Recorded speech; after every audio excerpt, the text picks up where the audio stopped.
Bismillahirrahmanirrahim. Assalamualaikum warahmatullahi wabarakatuh. Alhamdulillah wassalatu wassalamu ala Rasulillah wa ala alihi wa sahbihi wa man walah. Allahumma salli wa sallim wa barik ala nabiyyina Muhammadin wa ala alihi wa sahbihi ajma'in, amma ba'd. Ikhwan wa akhwat rahimani wa rahimakumullah, kaum muslimin yang dirahmati Allah Subhanahu wa taala. Kali ini kita akan belajar ilmu agama kembali, sama-sama belajar. Ya, pada kali ini kita akan membahas sedikit tentang tafsir surah daripada Al-Ma'un. Kaum muslimin yang dirahmati Allah, bahwasanya surah Al-Ma'un adalah merupakan surah Makkiyah, yaitu turun sebelum Nabi hijrah ke Madinah. Dan di ayat ini Allah Subhanahu wa taala berbicara tentang yaitu orang-orang yang mendustakan hari pembalasan, orang-orang yang celaka dalam salatnya, orang-orang juga yang mana mereka menghardik dan tidak peduli dengan anak yatim, dan juga orang-orang yang pelit, tidak mau berbagi kepada tetangganya. Allah Subhanahu wa taala berfirman, A'udzu billahi minasy syaithanir rajim. Bismillahirrahmanirrahim. Ara'aital ladzi yukadzibu bid-din, fadzalikal ladzi yad'ul yatim wa la yahuddu 'ala ta'amil miskin, fawailul lil musallin alladzina hum 'an salatihim sahun alladzina hum yura'una wa yamna'una al-ma'un. Allah Subhanahu wa taala menyebutkan ayat pertama dari surah ini adalah ara'aital ladzi yukadzibu bid-din. Ara'aital ladzi yukadzibu bid-din, apakah kamu Muhammad melihat orang-orang yang mendustakan ad-din? Ad-din di sini bukan maknanya agama, ya, sebagaimana kita ketahui bahwasanya ad-din itu adalah artinya agama biasanya, ya, tapi maksud ayat ini bukanlah agama, karena ini maksud ayatnya sama dengan yang ada di surah Al-Fatihah, Maliki Yaumiddin. Ad-din di Maliki Yaumiddin adalah yaitu yang menjadi raja di hari pembalasan, yang memiliki hari pembalasan. Begitu juga di surah ini, maksud dan tujuan ayat ini ad-din adalah yaitu orang-orang yang mendustakan hari pembalasan. Apakah kamu Muhammad melihat orang-orang yang mana mereka mendustakan hari pembalasan, hari kiamat, hari akhir, hari kebangkitan manusia?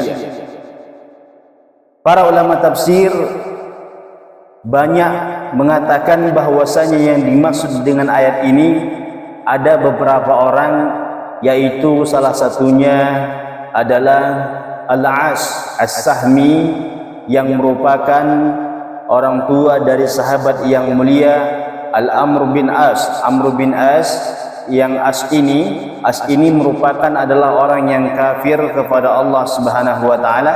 Dia tidak percaya kepada hari pembalasan. Ada lagi yang mengatakan bahwasanya maksud ayat ini yang dimaksud dengan alladzi yukadzib, yang mendustakan hari pembalasan, yaitu adalah Abu Jahal. Abu Jahal ini adalah sebetulnya orang-orang Arab menyebutnya dengan Abu Hakam. Hakam artinya bijaksana, ya. Abu artinya bapak, Hakam artinya bijaksana, karena dia merupakan orang yang bijaksana di antara orang-orang Arab pada saat itu. Tapi Rasulullah SAW menganjurkan kita ataupun menyuruh kita untuk menamainya ataupun memanggilnya dengan Abu Jahal.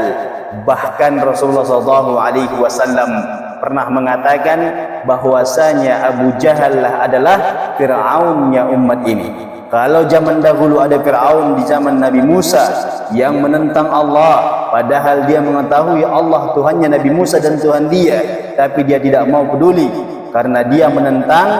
Dia itu adalah Fir'aun. dan di zaman umat Muhammad ini adalah yang bersifat seperti Fir'aun itu, yaitu adalah Abu Jahal, yaitu bapak kebodohan. Ini yang kedua. Ada lagi yang mengatakan bahwasanya yang dimaksud dengan ayat ini adalah yaitu Walid bin Mughirah. Walid bin Mughirah ini juga adalah memiliki anak yang bernama Khalid ibnul Walid. Ya, jadi mereka ini sebetulnya memiliki anak mereka itu akhirnya Islam gitu loh. Ada lagi yang mengatakan Abu Sufyan, tapi Abu Sufyan akhirnya masuk Islam. Jadi tadi ada yang pertama adalah Al-As As-Sahmi, ini memiliki anak yang bernama Amr bin As, sahabat yang sangat mulia.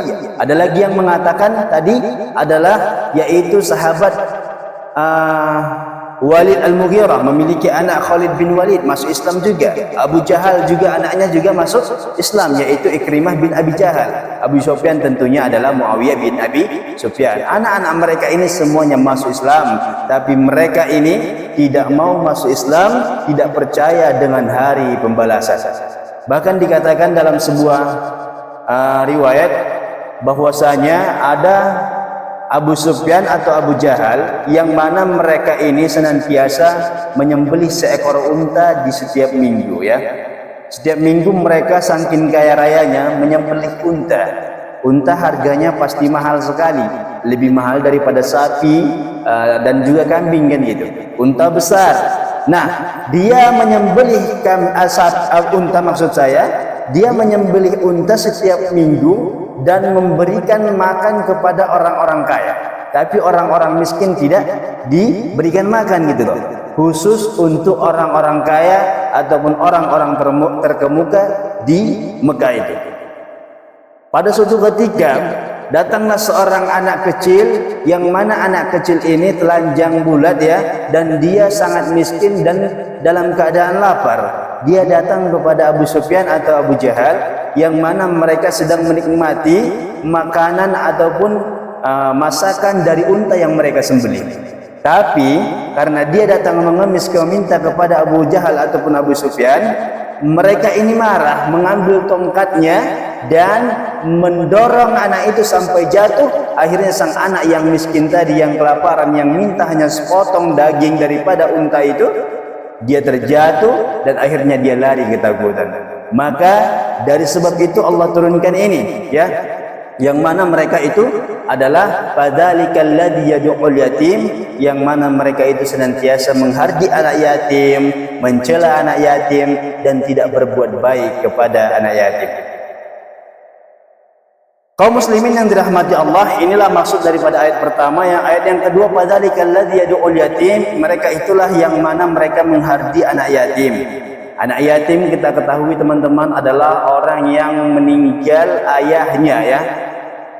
Orang yang meninggal ayahnya bukan sampai di situ saja.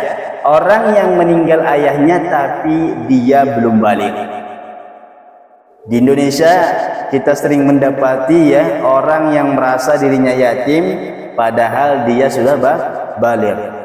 Kalau balik, kata Rasulullah, itu tidak termasuk lagi orang yang disebut dengan yatim, yang kita harus santuni, yang kita harus kasihani, kita bantu, bahkan kita menjadi kafil.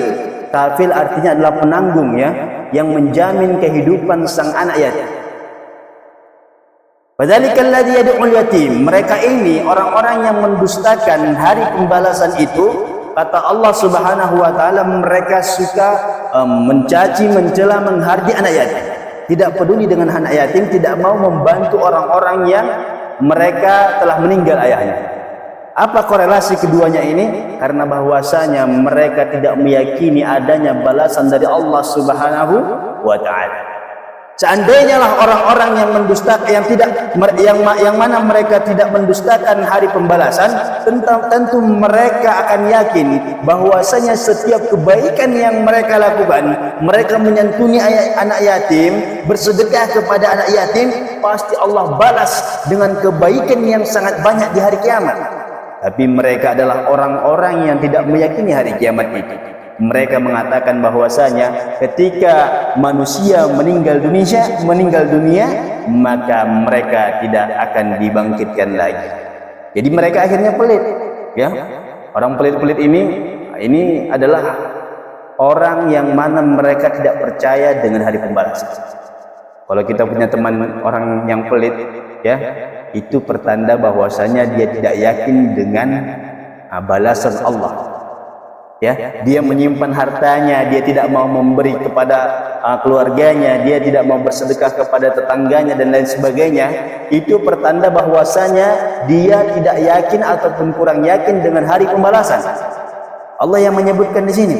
Mereka orang-orang yang mendustakan hari pembalasan itu adalah orang-orang yang mana mereka tidak mau mengurusi anak yatim, yang mana mereka adalah menghargai anak yatim. Wala yahuddu ala ta'amil miskin, dan mereka ini yang mendustakan hari pembalasan ini, hari hisab nanti, yaitu mereka juga tidak peduli dengan orang-orang yang miskin. Jadi yang saya katakan tadi bahwasanya anak yatim adalah seseorang yang mana dia mendapati ayahnya meninggal sementara dia masih belum balik. Kalau ayahnya mungkin cerai atau mungkin pergi lari, tidak tanggung jawab dengan anaknya, apakah disebut yatim? Tidak. Ya. Mungkin disebut dengan orang miskin. Ya mungkin dia tidak mampu ya.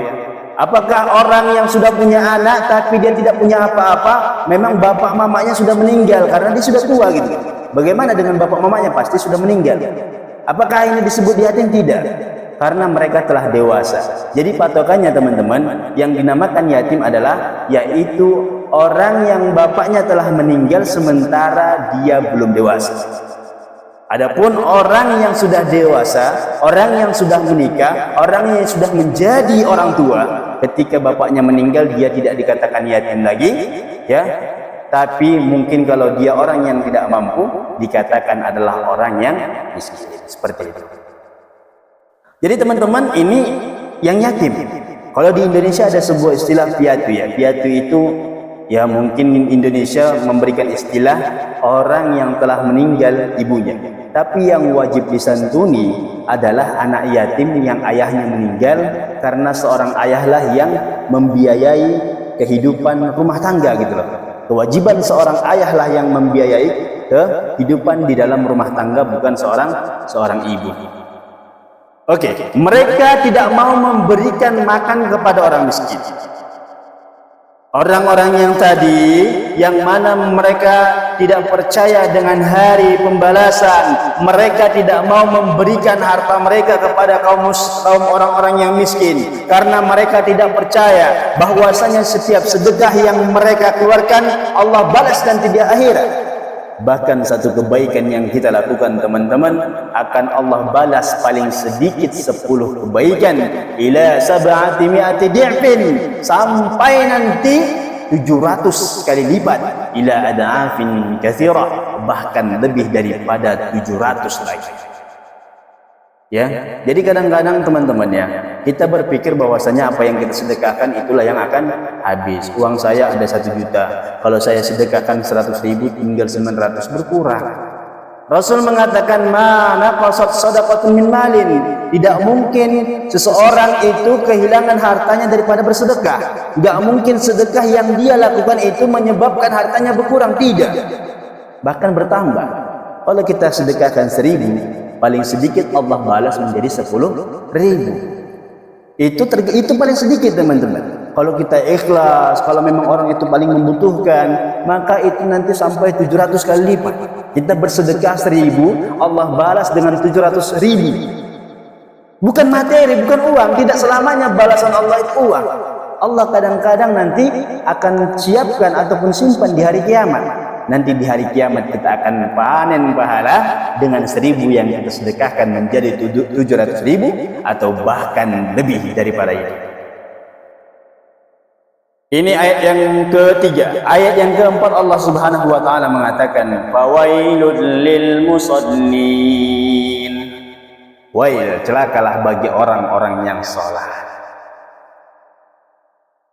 Tafsir ayat ini teman-teman bahwasanya bukan sembarang orang yang sholat, bukan semua orang sholat celaka gitu. Apa itu kata Allah di dalam ayat ini? Alladzina hum an salatihim sahun, yang mana mereka dari sholat mereka itu mereka lalai. Sholat memang ibadah yang paling penting dalam Islam, ya. Bahkan di dalam sebuah hadis Rasulullah SAW mengatakan, al-ahdul ladzi bainana wa bainahum bainal kufri as-shalah, faman tarakaha faqad kafar.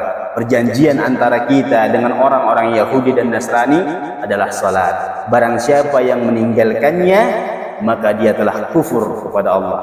Walaupun para ulama memerincikan hadis ini bahwasanya ada orang yang meninggalkan salat itu karena malas atau karena tidak sempat. Adapun ada juga orang yang meninggalkan salat karena tidak percaya dengan kewajiban salat, maka inilah yang disebut dengan kekufuran. Dan juga kata para ulama, walaupun mungkin orang yang mungkin malas dia salat tapi masih meyakini salat itu wajib, itu dosanya sangat besar, bahkan lebih besar daripada orang yang berzina, mencuri ataupun minum khamar dan lain sebagainya. Karena salat adalah ibadah yang paling penting dan dia merupakan imaduddin, tiangnya agama. Kalau bahasa kitanya password masuk Islam itu adalah syahadat. Setelah syahadat itu yang paling penting dalam Islam itu adalah salat. Kenapa kita katakan seperti itu? Bahwasanya Rasulullah SAW mengajarkan kepada kita, salat ini tidak ada yang boleh meninggalkannya walaupun dalam keadaan seperti mana pun dia. Orang yang sakit misalnya, orang yang sakit dia tidak bisa berdiri untuk salat, dia boleh duduk. Wajib salat kepada dia. Dia nggak bisa duduk, kakinya sakit, ataupun mohon maaf, bokongnya sakit, maka ketika itu dia boleh berbaring, wajib sholat. Dia nggak bisa berbaring, dia pakai isyarat. Kalau nggak bisa isyarat, pakai kedipan mata dan lain sebagainya. Semuanya wajib sampai ketika dia tidak sadar. Kecuali manusia tidak sadar lagi, maka kewajiban sholat tidak ada bagi dia. Ini menandakan bahwasanya sholat itu memang wajib kita lakukan dan itu merupakan yang paling penting dalam Islam, walaupun dalam keadaan seperti apa kita pada saat itu. Kita lihat puasa, orang yang sudah tua renta, orang yang mungkin menyusui atau hamil, mereka bisa membayar fidyah. Fidyah artinya bersedekah mengganti puasa. Orang yang berzakat ini tidak semua orang bisa berzakat ataupun harus berzakat. Ada orang-orang yang nggak mampu, orang-orang yang tidak memiliki harta atau tidak cukup haul dan nisabnya, maka mereka tidak diwajibkan zakat. Berarti bisa gugur gitu loh. Ada juga orang yang haji bagi yang mampu gitu. Tidak semua orang diwajibkan haji. Kalau tidak punya apa-apa, tidak punya harta, tidak punya kekuatan, tenaga dan lain sebagainya, nggak wajib itu haji. Itu menandakan bahwasanya rukun Islam yang lain itu bisa digantikan dengan sesuatu yang lain ataupun bisa gugur gara-gara tidak mampu. Tapi sholat tidak ada kata-kata tidak mampu. Semua umat Islam wajib sholat. Setelah dia balik sampai dia meninggal dunia, dia wajib sholat. Dalam keadaan apapun, sakitnya separah apapun, bahkan ketika perang sekalipun. Teman-teman kita sekarang di Palestina semoga Allah bantu mereka. Mereka sekarang sedang berperang di sana, teman-teman. Kalau berperang kira-kira mereka wajib sholat nggak di sana? Wajib. Walaupun mereka itu berperang, mereka tetap wajib sholat. Makanya di dalam kitab fikih ada bab sholatul khauf, sholat dalam keadaan ketakutan, yaitu ketika perperangan. Kalau seandainya mereka nggak bisa berwudu, nggak ada air, mereka harus tayamum. Semuanya wajib harus sholat itu bagaimanapun caranya. Ini menandakan bahwasanya kalau kita masih sepele sama sholat, maka tentunya Islam kita itu dipertanyakan. Makanya kita sekarang kadang-kadang berpikir dia itu baik kok orangnya, sama tetangga bagus, dia rajin bersedekah, tapi lupa dia dengan sholat. Dia sholat enggak gitu. Dia meninggalkan sholat kita anggap biasa. Kalau ada seseorang yang berzina atau seseorang yang minum khamar di depan kita, kita pasti menganggap dia buruk. Tapi kalau ada orang yang meninggalkan sholat di depan kita, kita anggap biasa-biasa saja gitu. Padahal kata para ulama, dosa meninggalkan sholat dengan sengaja itu jauh lebih besar daripada dosa berzina dan juga minum khamar ataupun yang lainnya. Bahkan yang mengalahkan dosa meninggalkan sholat adalah kesyirikan. Setelah berbuat syirik adalah dosa yang paling besar, yaitu yang kedua adalah meninggalkan sholat. Semoga Allah jaga kita ataupun mudahkan kita untuk senantiasa menjaga sholat 5 waktu. Amin amin ya rabbal alamin. Oke teman-teman, fawailul lil musallin, celakalah orang-orang yang sholat. Orang-orang yang sholat yang bagaimana? Yang mereka lalai. Di dalam sebuah hadis Rasulullah SAW menyebutkan ini adalah orang-orang munafik. Orang-orang munafik kata Rasulullah. Mereka itu melambat-lambatkan sholat sampai habis waktunya, atau mereka itu sholat tidak karena Allah Subhanahu wa Ta'ala, atau yang mana juga ini adalah orang-orang yang mana mereka sholat karena riya. Alladzina hum yura'un, mereka itu sholat karena riya.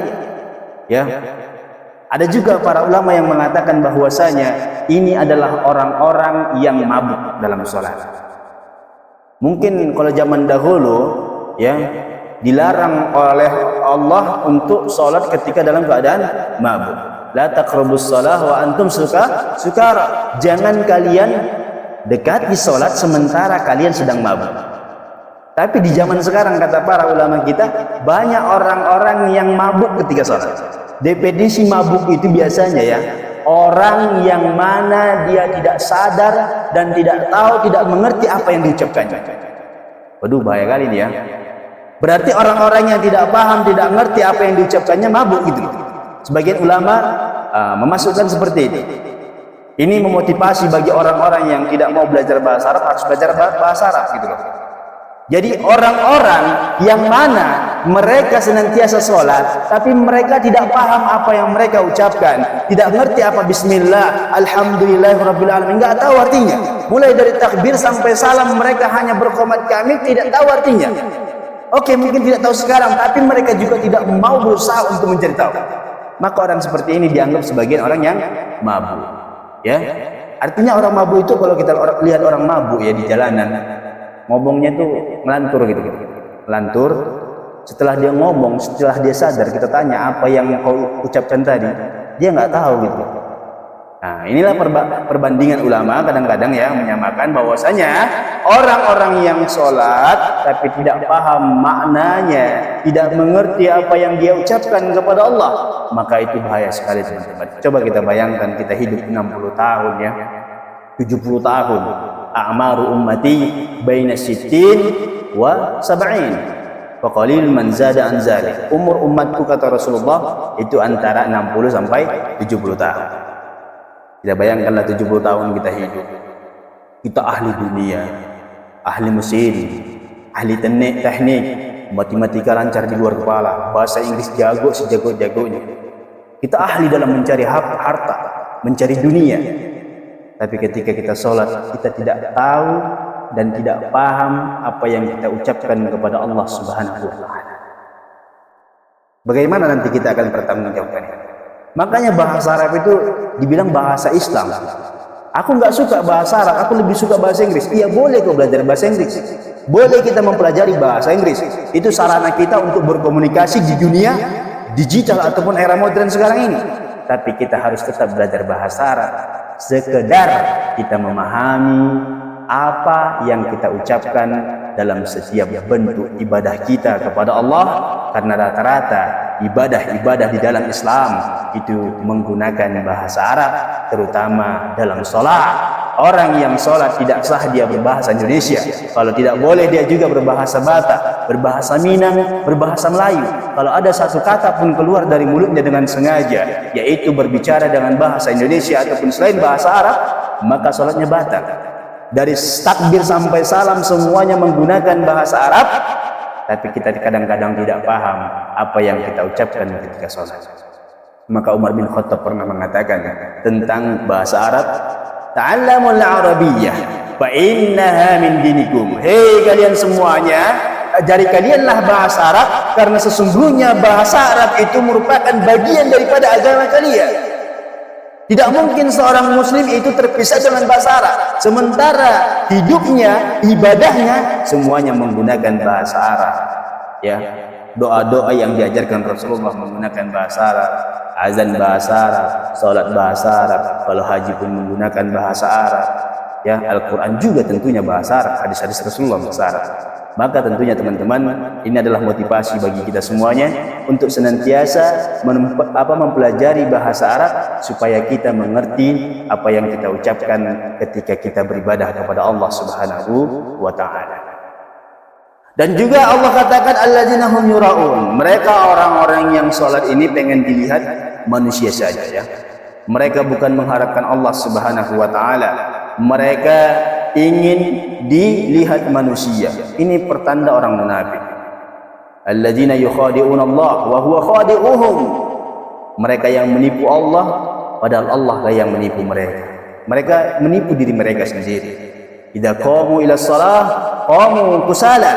Seandainya mereka salat dalam keadaan malas. Ini pertanda orang munafik.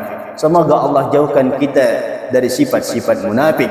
Allah Subhanahu wa taala melanjutkan ayatnya, wa yamna'unal ma'un, yaitu mereka tidak mau meminjamkan barang-barang mereka. Al-ma'un di sini ada yang mengatakan ini adalah zakat. Berarti orang-orang yang tidak mau membayar zakat. Tapi ada juga yang mengatakan bahwasanya ini adalah peralatan rumah tangga yang bermanfaat. Ini adalah hak-hak jiran ataupun tetangga kita, teman-teman ya. Kita memiliki tetangga, kita harus berbuat baik kepada dia. Karena ini semuanya bahwasanya orang yang tidak meyakini adanya hari akhir, tidak meyakini hari pembalasan, maka mereka akan sulit untuk membantu anak yatim. Karena itu mereka rasakan adalah merugikan mereka, menghabiskan harta mereka, tidak mau membantu orang yang miskin, dan juga mereka sholat dalam keadaan malas. Begitu juga mereka ini adalah yang mana mereka sholat itu pengen dilihat manusia dan mereka pelit kepada orang-orang. Ya, wa yamna'unal ma'un, mereka tidak mau meminjamkan barang-barang berharga mereka kepada orang-orang yang di sekitar mereka. Ya, al-ma'un ini kita anggaplah dulu barang peralatan rumah tangga. Berarti ini adalah hak tetangga. Kalau tetangga kita minjem sesuatu, kita harus kasih, teman-teman. Jangan kita pelit, karena hak tetangga itu sangat besar.